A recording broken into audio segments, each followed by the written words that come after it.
అందరికీ నమస్కారం.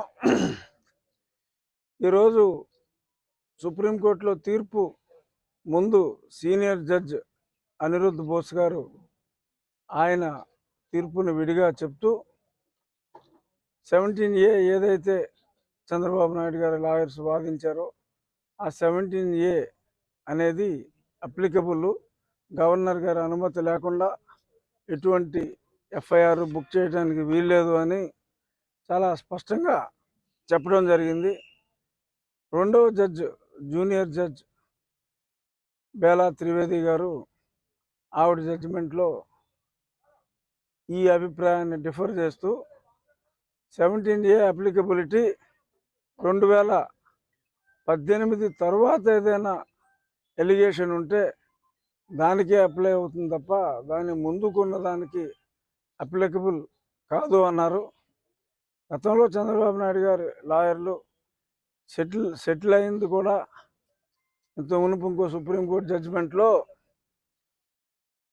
ఎఫ్ఐఆర్ ఎప్పుడు బుక్ చేశారు అనేది ప్రాతిపదిక 2018 ఆ చట్టం వచ్చిన తర్వాత జూన్ మాసంలో ఆ తర్వాత ఎటువంటి ఎఫ్ఐఆర్ బుక్ చేయాలన్నా అని గతంలో కూడా ఒక తీర్పు ఉంది.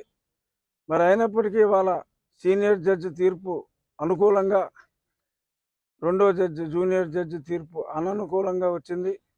బట్ సుప్రీంకోర్టులో సీనియర్ జూనియర్ ఉన్నప్పటికీ కూడా ఇద్దరికి సమానమైన హక్కు ఉంటుంది కాబట్టి దాన్ని సుప్రీంకోర్టు చీఫ్ జస్టిస్ గారికి రిఫర్ చేశారు. జనరల్గా ఇటువంటివి రేరుగా జరుగుతాయి. ఆ జరిగినప్పుడు 3 మెంబర్ బెంచ్కి వేయటం జరుగుతుంది. అది మళ్ళీ బెంచ్ కాన్స్టిట్యూట్ అవటం, మళ్ళీ ఆర్గ్యుమెంట్లు అవటం, మళ్ళీ తిరిగి ఇవన్నీ జరగాలి అంటే అది కనీసం చాలా తొందరగా అయితే, సూపర్ ఫాస్ట్గా అయితే ఒక 6 నెలల సమయం పట్టొచ్చు. కానీ బెయిల్స్ అన్నీ కూడా అన్ని కేసుల్లో కూడా చంద్రబాబు నాయుడు గారికి బెయిల్స్ వచ్చేసినాయి కాబట్టి ఎటువంటి ఇబ్బంది ఆయనకు ఉండదు. రాబోయే రోజుల్లో త్రిసభ్య ధర్మాసనం ఖచ్చితంగా అనుకూలంగానే ఆ జడ్జి గారి తీర్పును బట్టి, అంటే ఇద్దరు ముగ్గురు ఉండి ఇద్దరు ఒక సైడ్ ఉంటే సరిపోతుంది. డిఫర్డ్ జడ్జిమెంట్ అయినప్పటికీ ఖచ్చితంగా ఈ కేసులో 17A అప్లికబిలిటీ గురించి ఎటువంటి అనుమానాలు చంద్రబాబు నాయుడు గారి అభిమానులకు కానీ, రాజ్యాంగాన్ని గౌరవించే వారు ఎవరో కానీ అనుమానపడాల్సిన పని లేదు. దురదృష్టం, తీర్పులు మన జస్టిస్ బొబ్బిలి పులి సినిమాలో కోర్టుకి తీర్పు మారుతూ ఉంటుందని చూసాం. కానీ అదే కోర్టులో ఒక జడ్జి ఒక రకంగా, ఇంకో జడ్జి ఇంకో రకంగా చెప్పాల్సిన పరిస్థితి రావటం, వినాల్సిన పరిస్థితి మనకు రావటం దురదృష్టం. బట్ రాబోయే రోజుల్లో ఖచ్చితంగా అనుకూలమైన తీర్పు వస్తుంది 17A అప్లికబిలిటీ మీద.